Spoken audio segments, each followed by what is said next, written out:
ओम शांति। आइए सभी मिलकर सुनते हैं कहानी सच्चा भाव।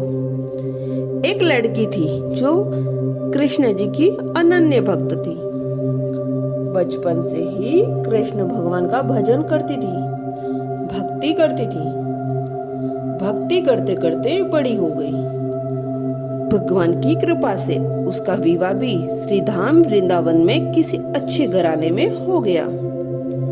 विवाह होकर पहली बार वृंदावन गई, पर नई दुल्हन होने से कहीं जा न सकी और मायके चली गई। फिर वो दिन भी आ गया जब उसका पति उसे लेने उसके मायके आया। अपने पति के साथ फिर वृंदावन पहुंच गई। पहुंचते पहुंचते उसे शाम हो गई। पति वृंदावन में यमुना किनारे रुककर कहने लगा, देखो शाम का समय है, मैं यमुना जी में स्नान करके अभी आता हूँ। तुम इस पेड़ के नीचे बैठ जाओ और सामान की देखरेख करना। मैं थोड़ी ही समय में आ जाऊंगा। यहीं सामने ही हूँ, कुछ लगे तो मुझे आवाज दे देना। इतना कहकर पति चला गया और वह लड़की बैठ गई। लड़की ने एक हाथ लंबा घूंघट निकाल रखा था, क्योंकि यह गांव है, ससुराल है, और वहीं बैठ गई। मन ही मन विचार करने लगी कि देखो ठाकुर जी की कितनी कृपा है। उन्हें मैंने बचपन से भजा और उनकी कृपा से मेरा विवाह भी श्रीधाम वृंदावन में हो गया। मैं इतने वर्षों से ठाकुर जी को मानती हूँ, परंतु अब तक उनसे कोई रिश्ता नहीं जोड़ा। फिर सोचती है ठाकुर जी की उम्र क्या होगी। लगभग 16 वर्ष के होंगे। मेरे पति 20 वर्ष के हैं और उनसे थोड़े छोटे हैं, इसलिए मेरे पति के छोटे भाई की तरह हुए और मेरे देवर की तरह।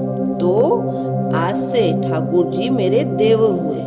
अब तो ठाकुर जी से नया संबंध जोड़कर बड़ी पसंद हुई और मन ही मन ठाकुर जी से कहने लगी, देखो ठाकुर जी, आज से मैं तुम्हारी भाभी और तुम मेरे देवर हो गए। इतना सोच ही रही थी, तभी एक 10-15 साल का बालक आया और उस लड़की से बोला, भाभी भाभी। लड़की अचानक अपने भाव से बाहर आई और सोचने लगी, वृंदावन में तो मैं नहीं हूँ, ये भाभी कहकर कौन बुला रहा है। नहीं थी इसलिए घूंघट उठाकर नहीं देखा कि गांव में किसी बूढ़े ने देख लिया तो बदनामी हो जाएगी। अब वह बालक बार बार कहता, पर वह उत्तर नहीं देती। बालक पास आया और बोला, भाभी नेक, अपना चेहरा तो दिखाई दे।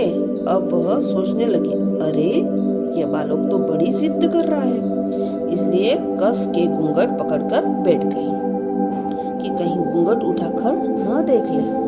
लेकिन उस बालक ने जबरदस्ती घूंघट उठाकर चेहरा देखकर भाग गया। थोड़ी देर में उसका पति आ गया। उसने सारी बात अपने पति से कही। पति ने कहा, तुमने मुझे आवाज क्यों नहीं दी। लड़की बोली, वो तो इतने में भाग गया था।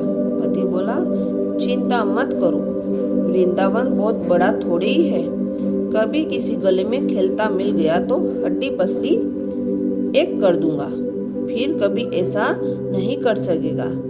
तुम जहाँ भी दिखे मुझे जरूर बताना। फिर दोनों घर गए। कुछ दिन बाद उसकी सास ने अपने बेटे से कहा, बेटा देख, तेरा विवाह भी हो गया, बहू मायके से भी आ गई, पर तुम दोनों अभी तक बांके बिहारी जी के दर्शन के लिए नहीं गए। कल जाकर बहू के दर्शन कराकर ले आना। अब अगले दिन दोनों पति पत्नी ठाकुर जी के दर्शन करने के लिए मंदिर जाते हैं। मंदिर में बहुत भीड़ थी। लड़का कहने लगा, देखो तुम स्त्रियों के साथ आगे जाकर दर्शन करो, मैं आता हूँ। अब वह आगे गई, पर घूंघट नहीं उठाती। उसे डर लगता कोई बड़ा बूढ़ा देखेगा तो कहेगा, नई बहू घूंघट के बिना ही घूम रही है। बहुत देर हो गई। पीछे से पति ने आकर कहा, अरे बावली, बिहारी जी सामने है, घूंघट काहे नाय खोले। घूंघट नाय खोलेगी तो दर्शन कैसे करेगी। अब उसने अपना घूंघट उठाया और जो बाके बिहारी जी की ओर देखा तो बाके बिहारी जी की जगह वही बालक मुस्कुराता हुआ दिखा। उसे देख एकदम से चिल्लाने लगी, सुनिए, जल्दी आओ, जल्दी आओ।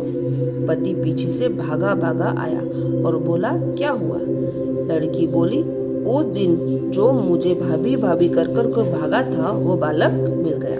पति ने कहा, कहाँ है, अभी उसे देखता हूँ। तो ठाकुर जी की ओर इशारा करके बोली, ये रहा, आपके सामने ही तो है। उसके पति ने जो देखा तो अवाक रह गया और वहीं मंदिर में ही अपने पति के चरणों में गिर पड़ा और बोला, तुम धन्य हो। वास्तव में तुम्हारे हृदय में सच्चा भाव ठाकुर जी के प्रति है।